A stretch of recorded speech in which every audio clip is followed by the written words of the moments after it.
What's going on, everybody? So here we are again. Sun's shining, birds are chirping, we're outside, and we got a new item behind me here. This is a Members Mark 36-inch 4-burner griddle. I found it at Sam's Club for $200, so I went ahead and grabbed it. I wasn't going to wait for somebody to send me one, so we were going to have a little fun with this one. And this video is basically just going to go over like the dimensions of it, the features of it, and also just the measurements, and then we'll do a burn in on it and just see how she burns in. But I'm ready to get this thing rocking and rolling, so let's get a little close up on this griddle and talk about it. Okay, so let's go ahead and take the cover off of this thing real quick. It's just a really nice long cover. This particular griddle the shelves do not fold down on it, so you have the option of not even putting them on, or you can leave them on as long as you got the space to place it somewhere. And yeah, so let's just set the cover aside. Okay, so I'll give you the exact measurements of this griddle. From lip to lip here, you're looking at 20 inches. From end to end, right at 36. So if you get, it's right at 36 from here to here, definitely. So if you wanted to add a hard cover to this, you can order them. They do make them. They actually did pre-season this griddle. It's got some kind of coat on it. It's not Teflon, but it's definitely got a little bit of a pre-season on it. But we're going to season it even more here shortly. And let me double check the back measurement. It's actually about 20 1/4. So it's 20 1/4 deep and 36 on the money wide, lip to lip. And also the back depth of this griddle, it's about 1 3/4, and the deepest depth on the side rails is about 1 3/4, and the shallowest spot is 3/4. So it's 3/4 here and 1 3/4 in the back. So it's a fairly deep griddle.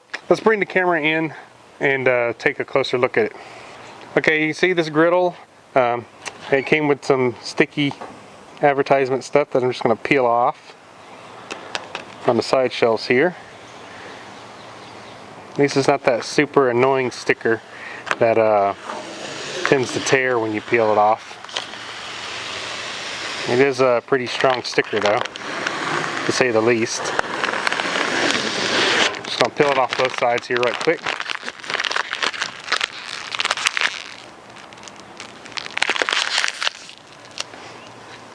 "700 square inches of cooking space," it says.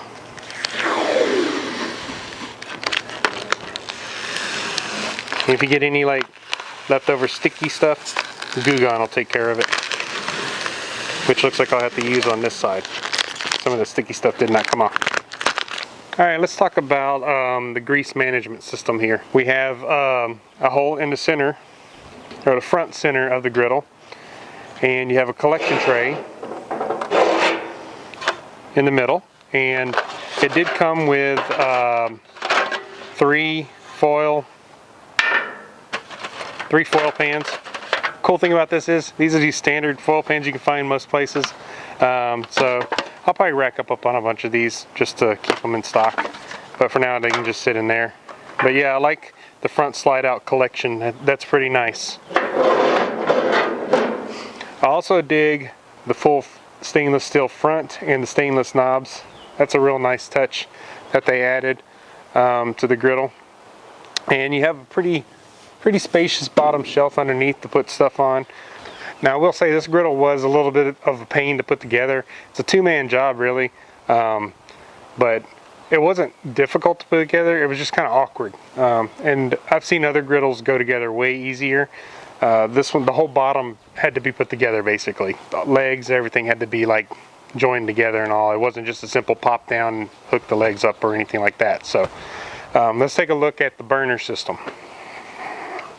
Alright, I'm going to lift the griddle top off of this thing so you guys can see down in there and see what the burner looks like. This is the heaviest part of the griddle and also the hardest part to put back on in a way.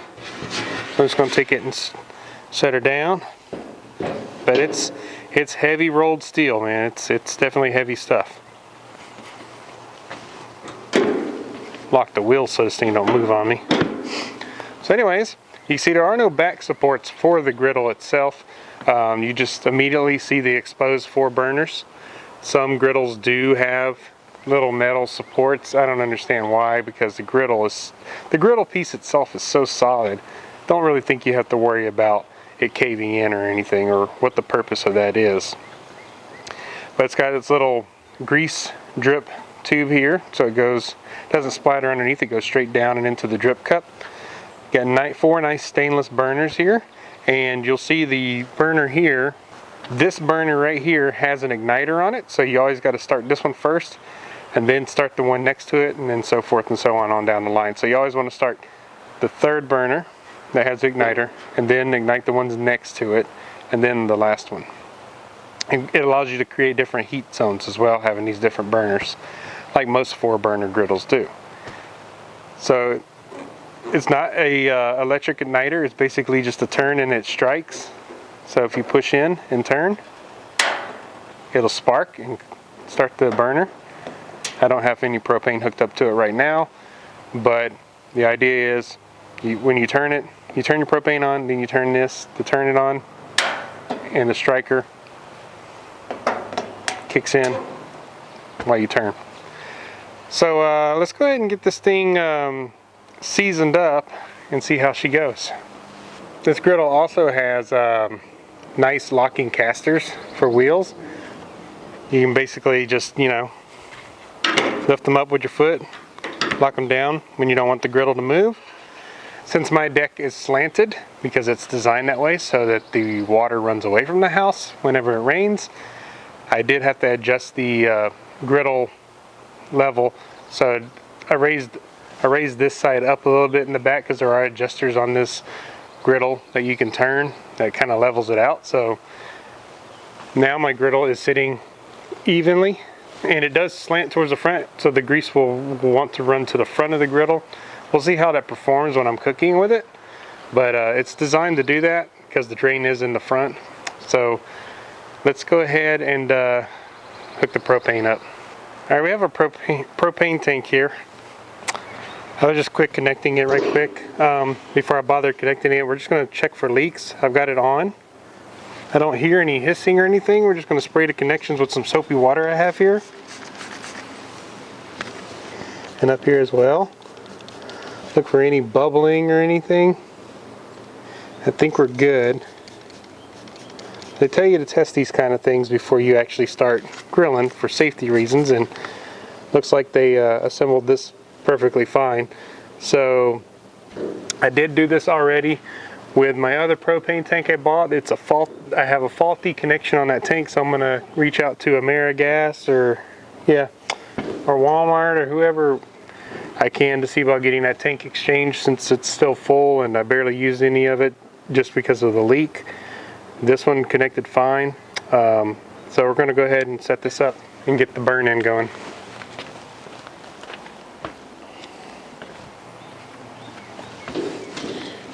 Gonna pick it up.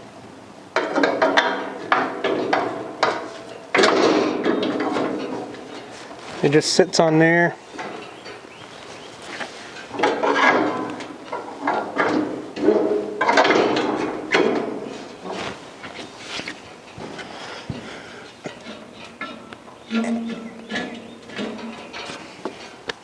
And just latches on, so you don't have to worry about moving the gas around with the table. You just move it all together. So, all right, let's go. All right, I'm gonna go ahead and take some detergent, dish detergent here, and water. We're just gonna give this thing a good clean off. And then I'll hit it with some rinse water afterwards. I just wanna get all the factory crap off. This is just Dawn dish liquid. A good degreaser.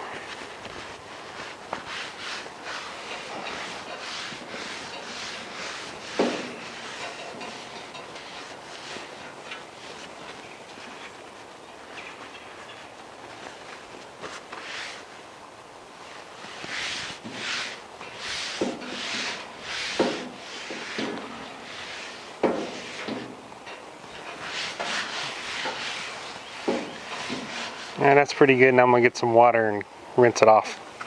All right, I'm just gonna pour some water here and there.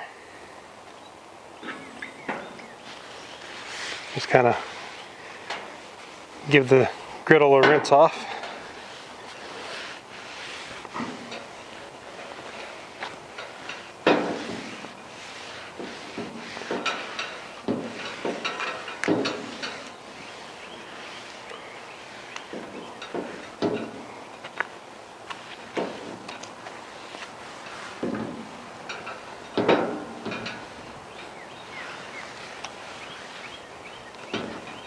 Okay, go ahead and fire her up, get her nice and hot. So I'm going to turn the gas on. Just going to kind of peek underneath.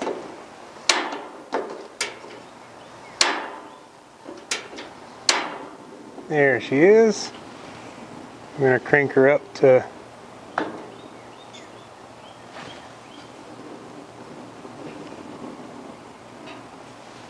high. Get this other griddle going, or get this other burner going. There it goes.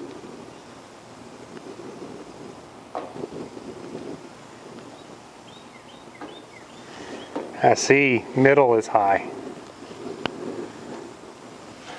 You can go high and low here. Let's see if you guys can see that. If you turn it to the left, you got high and low. If you go past the high, you start going towards the off mode. For now I got it on high. I'm going to kick this one on too. Yeah, it just kicked on. Just going to leave it on high. Doing the last burner.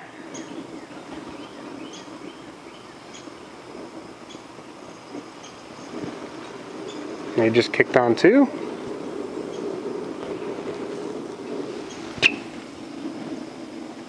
I'm going to put them on medium actually. Here. Alright, I want this water to kind of evaporate, and then once the water evaporates, then we'll start seasoning it. Like I said, on this griddle, I already know going into it that this griddle is hotter in the middle and towards the back, and it's cooler in the front. It's just the way it's built. Every griddle has its own sweet spots. We're going to go ahead and oil this thing down and let it burn in, and we'll probably do about 3 or 4 coats of it.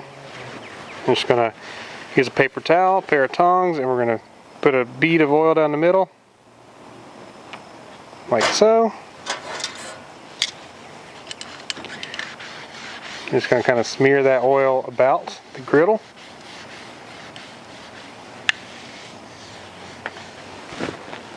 Let's put a little more.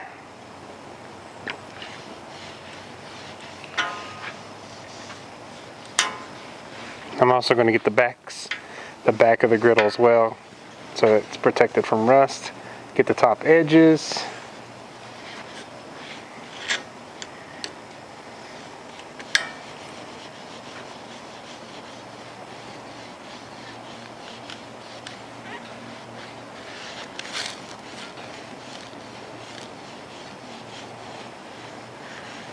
I'm just going down the line, man. Just gonna oil her up real good. You can already see the smoke rolling off from the oil.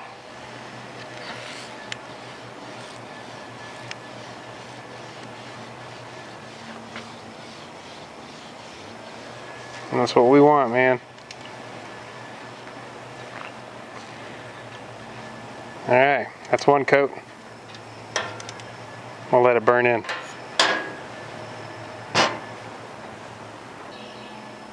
And kick the burners up a little bit here to high. I'm just going to kick them to high.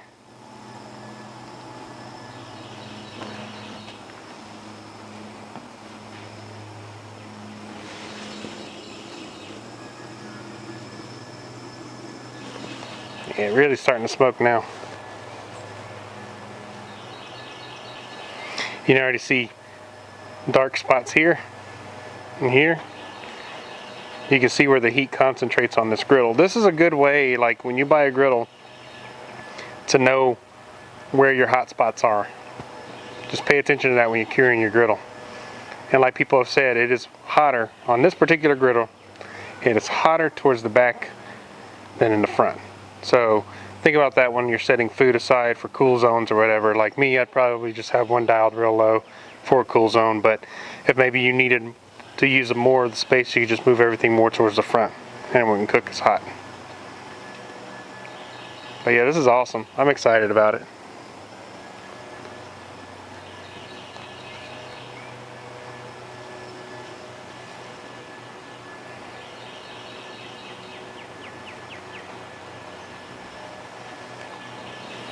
Go ahead and slap down another coat of oil here.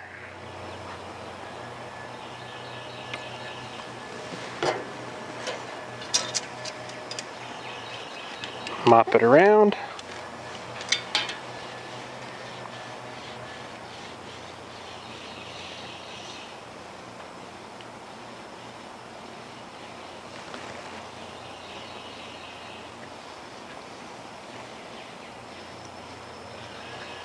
Nice good coat.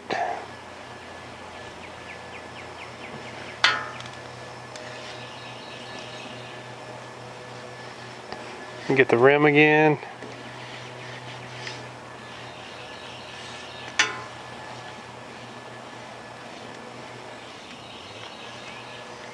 Like I said, I'm going to do this about 3 or 4 times, so.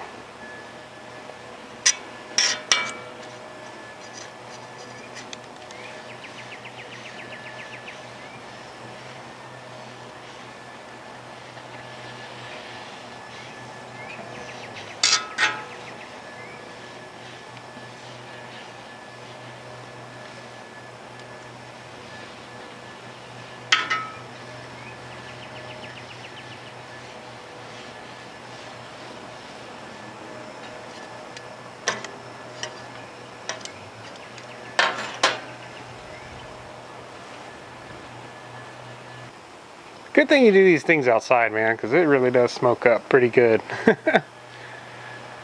Probably drive your neighbors crazy doing this, but they'll appreciate you more later when you cook on it.